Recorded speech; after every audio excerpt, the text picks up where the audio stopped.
মিষ্টি দাঁড়িয়ে আছে মার্সেই মেট্রো স্টেশনের সামনে। অ্যালিস তার ফ্লাইটের ব্যবস্থা করে দিয়েছে। তাই সে আজ প্যারিসের উদ্দেশ্যে রওনা দিচ্ছে। সেখান থেকেই ঢাকার ফ্লাইটে নিজের মাতৃভূমিতে ফিরবে। মেট্রো স্টেশনে আমিনা ও ফাতিমা বিবি দুজনই মিষ্টির পাশে বিষণ্ণ মুখে দাঁড়িয়ে আছেন।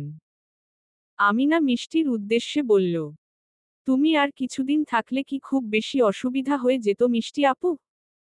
তোমাকে খুব মিস করব।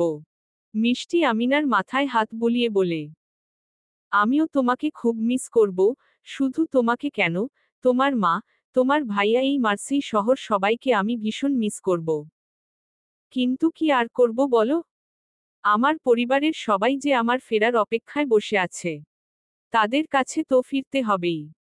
ফাতিমা বিবি নিজের চোখের জল মুছতে মুছতে বলেন, হ্যাঁ, মা। সেটাই, আমার তো তোমাকে যেতে দিতে একদম ইচ্ছা করছে না।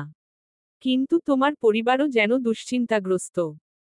তাই তাদের জন্য হলেও তোমার নিজের দেশে ফেরা জরুরি। তবে আমাদেরকে ভুলে যেও না, মাঝে মাঝে যোগাযোগ করো আমাদের সাথে, আর পারলে আবারও এই গরিবের বাড়িতে ঘুরতে এসো। মিষ্টি ফাতিমা বিবির কাছে এসে তাকে জড়িয়ে ধরে বলেন, আপনার কাছ থেকে আমি মায়ের মতো ভালোবাসা পেয়েছি। আপনার এই অকৃত্রিম ভালোবাসা আমি কখনোই ভুলব না, সুযোগ পেলে আবারও আসব। আপনিও আসবেন আমাদের দেশে। একদিন যাব ইনশাআল্লাহ। এরই মধ্যে প্যারিসগামী মেট্রোরেল চলে আসে, অ্যালিস সবার দৃষ্টি আকর্ষণ করে বলে, ওই তো মেট্রোরেল এসে গেছে। মিষ্টি এদিক ওদিক তাকাতে থাকে, তার দুচোখ যেন কাউকে খুঁজছে। ফাতিমা বিবি সেটা খেয়াল করে বলেন, কাউকে খুঁজছো তুমি?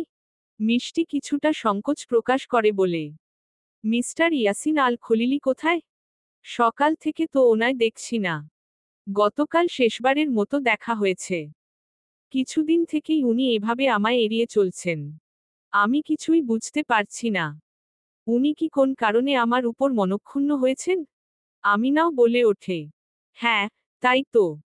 আজ সকালে উঠে তো আমি ভাইয়াকে অনেক খুঁজলাম। কিন্তু কোথাও পেলাম না। কোথায় গেল ভাইয়া? ফাতিমা বিবি মিষ্টির মাথায় হাত বুলিয়ে বলেন, ইয়াসিনকে কিছু জরুরি কাজে কাল রাতেই মার্সেই শহরের বাইরে যেতে হয়েছিল অনেক রাতে। তুমি তখন ঘুমাচ্ছিলে, তাই তোমায় আর জাগায়নি। ও আমাকে বলেছে তোমাকে সুস্থভাবে পৌঁছে দেয়ার ব্যবস্থা করতে। সুযোগ পেলে ও একদিন তোমার দেশে গিয়ে তোমার সাথেও দেখা করবে বলেছে। ফাতিমা বিবির কথা শুনে মিষ্টি কিছুটা স্বস্তি পায়। অতঃপর বলে ওঠে, ওনার কাছে আমি সবসময় কৃতজ্ঞ থাকব। আজ আমি যে এখানে সুস্থভাবে দাঁড়িয়ে আছি তার পুরো কর্তৃত্বই ওনার। ওনার সাথে দেখা না করে যাওয়ায় ভীষণ খারাপ লাগছে। অ্যালিস বলে, এত চিন্তা করবেন না। ভাগ্যে থাকলে আপনাদের আবার দেখা হবে। আচ্ছা, আপনি আর দেরি করবেন না। দ্রুত মেট্রোরেলে গিয়ে উঠে বসুন। মিষ্টি একবার সবার থেকে বিদায় নিয়ে নেয়, তার চোখেও জল চলে আসে। আমিনা ছোট বাচ্চাদের মতো কাঁদছিল। ফাতিমা বিবিও নীরবে অশ্রু ফেলছিল। সবাইকে বিদায় জানিয়ে মেট্রোরেলে একটি বসে পড়ে মিষ্টি। অতঃপর জানালার দিকে তাকিয়ে বলে, বিদায় মার্সেই। এখানে এসে অনেক নতুন অভিজ্ঞতা হয়েছে। তার কিছু অভিজ্ঞতা ছিল সুমধুর, আবার কিছু তিক্ত। তবে আমি সুমধুর স্মৃতিগুলোকেই মনে রাখতে চাই। বলেই সে চোখের জল মুছতে থাকে।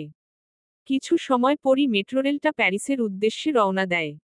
মিষ্টি অবশেষে মার্সেই শহর থেকে ভীষণ দূরে চলে আসতে থাকে।